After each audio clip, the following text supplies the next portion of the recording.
یہ آپ کی مسجد کے ساتھ اٹیچ ایک مدرسہ بھی ہے جہاں بچے قرآن پڑھتے ہیں کہ نہیں پڑھتے؟ کتنے والد آپ بیٹھے ہوں گے ان میں سے جن کے بچے پڑھتے ہوں گے؟ میری بات یاد رکھنا، ایک بات یاد رکھنا، ٹھیک ہے تمہارے بچے ہیں انہیں سکول کی تعلیم بھی دو، لیکن میرا ایک تجربہ اپنی آج لکھ لو دل کی تختی پہ، 4 بیٹے ہیں، ایک دین کو دے دو،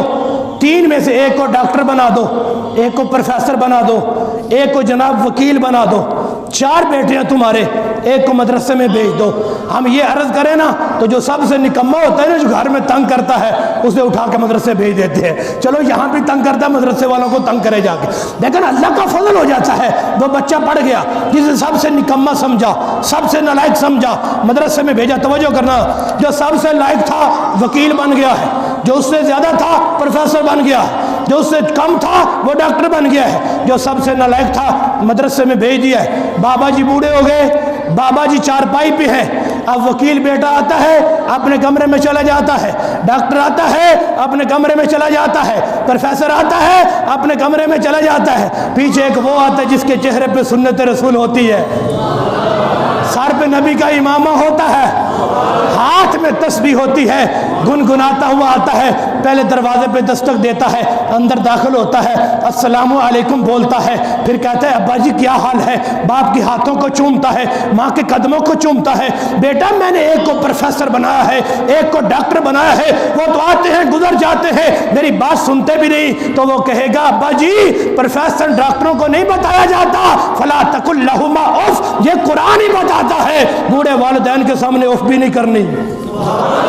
یہ قرآن ہی بتاتا ہے، بوڑھے والدین کے سامنے اوفی نہیں کرنی۔ ماں تیرے قدموں میں رب نے جنت رکھی ہے، میں اس لیے قدم چوم رہا ہوں، بیٹا میرا وکیل بیٹا ہے اس نے تو قدم نہیں چومے، ڈاکٹر آیا تھا اس نے تو نہیں چومے، تو کیوں چوم رہا ہے؟ امی جی اس نے جو ہے دنیا کی تعلیم پڑھی ہے، دنیا کی تعلیم میں یہ نہیں بتایا جاتا ماں کے قدموں میں جنت ہے، دنیا کی تعلیم تو کہتی ہے کرونا کے دن ہے، قدم چوما گئے کرونا ہو جائے گا، مصطفیٰ کی حدیث کہتی ہے چوم جنت ملے گی،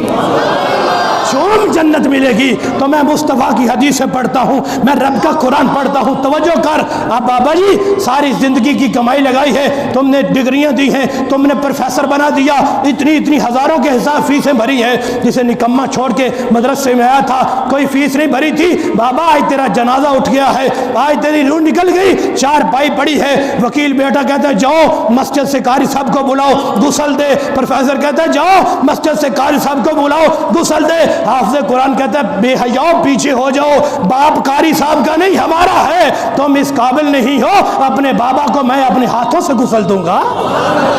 اپنے بابا کو میں اپنے ہاتھوں سے کفن دوں گا۔ وکیل کہے گا جاؤ جا کے امام صاحب کو بلاؤ جنازہ پڑھے، بیٹا حافظ قرآن کہے گا امام صاحب کا باپ نہیں میرا ہے، اپنے باپ کا جنازہ میں خود پڑھوں گا۔ وہ بابا تجھے مرنے کے بعد پتہ چلے گا جسے تو نکما سمجھ کے مدرسے میں چھوڑایا تھا، آج تیری بخشش کا ذریعہ وہی حافظ قرآن بن رہا ہے،